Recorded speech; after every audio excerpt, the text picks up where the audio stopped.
Hi అండి, ఈరోజు పిల్లల కోసం నేను క్యారేజ్లో కిచిడి మోడల్లో చేస్తున్నాను. చేసే విధానం చూపిస్తా చూడండి. క్యారెట్, టమాటా, బంగాళదుంప, పుదీనాకు,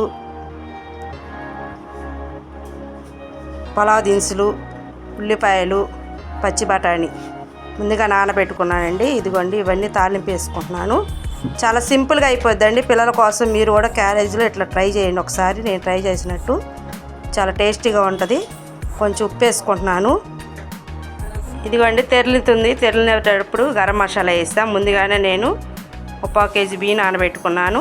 ఇంతేనండి, సింపుల్గా ఉడికిపోయింది. ఇదిగోండి, ఇట్లా బాగా తెరలిస్తే మసాలా బాగా పట్టిద్ది. చాలా టేస్ట్గా ఉంటుంది. పెరుగు చట్నీ కలుపుతున్నానండి.